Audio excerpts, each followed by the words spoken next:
In the beginning was the Word. And so that relates back to Genesis 1. In the beginning was the Word, and the Word was with God, and the Word was God. Three sentences like that take a lot of unpacking because, well, none of that seems to make any sense whatsoever, really, right? In the beginning was the Word, and the Word was both with God, and the Word was God. So the first question might be, what in the world does that mean? In the beginning was the Word. That's the Logos, actually. And the Logos is embodied in the figure of Christ. So there's this idea in John that whatever Christ is, the Son of God, is not only instantiated in history, say at a particular time and place as a carpenter in some backwoods part of the world, but also something eternal that exists up outside of time and space that was there right at the beginning. And as far as I can tell, what that Logos represents is something like modern people. It's something like what modern people refer to when they talk about consciousness.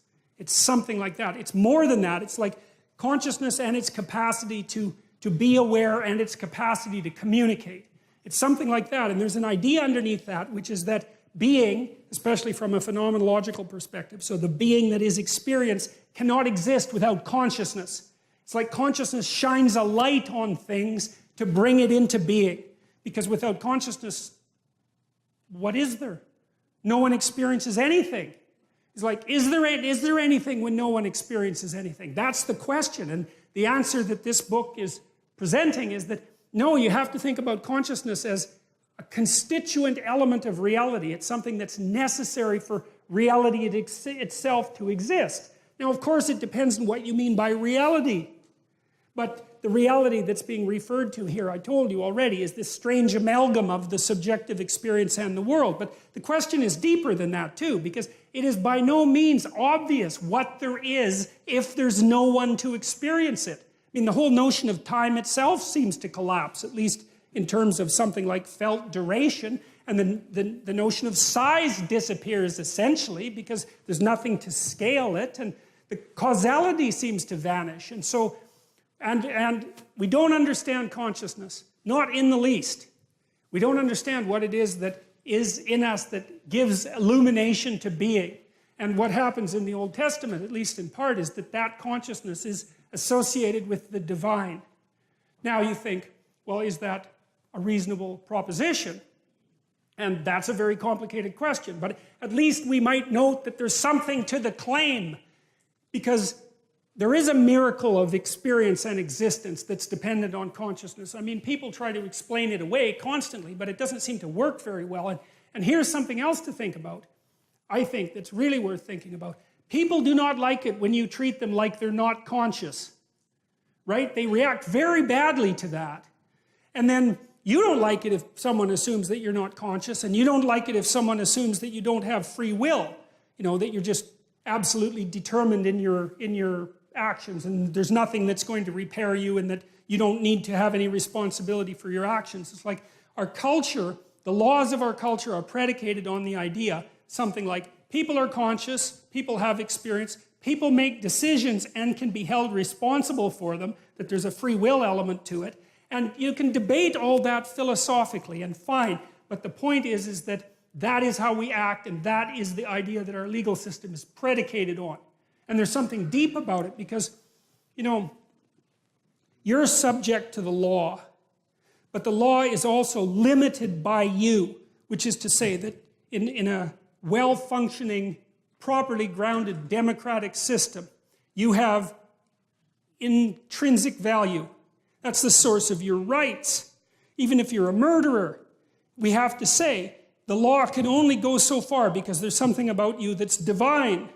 Well, what does that mean? Well, partly it means that there's something about you that's conscious and capable of communicating, like you're a whole world unto yourself. And you have that to contribute to everyone else, and that's valuable. I mean, that you can learn new things, you can transform the structure of society, you can invent a new way of dealing with the world. You're capable of all that. It's an intrinsic part of you, and that's associated with this. It's associated, that's the idea there, is that there's something about the Logos that is necessary for the absolute chaos of the reality beyond experience to manifest itself as reality. It's an amazing idea because it gives consciousness a constitutive role in the cosmos. And you can debate that, but you know, it's not, you can't just bloody well brush it off.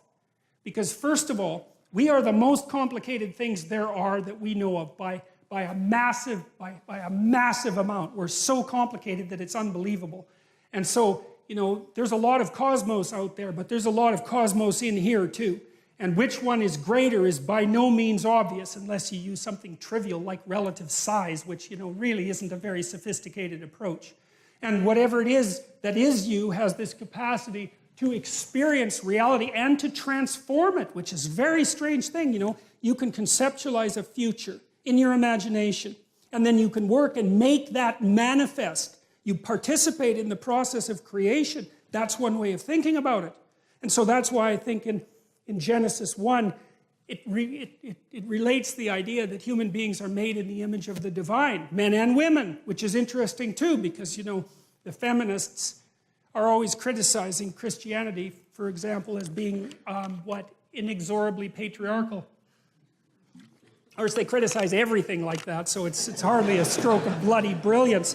But I think it's an absolute miracle that right at the beginning of the document, it says straightforwardly, like with no hesitation whatsoever, that the divine spark, which we're associating with the word that brings forth being, is manifest in men and women equally. That's a very cool thing. And you got to think, well, like I said, you actually take that seriously. Well, what you got to ask is, what happens if you don't take it seriously? Right? Read Dostoevsky's Crime and Punishment. That's the best investigation of that tactic that's ever been produced. Because what happens in Dostoevsky's Crime and Punishment is that the main character, whose name is Raskolnikov, decides that there's no intrinsic value to other people. And that as a consequence, he can do whatever he wants. It's only cowardice that stops him from acting, right? Because why would it be anything else if the value of other people is just an arbitrary superstition? Then why can't I do exactly what I want when I want?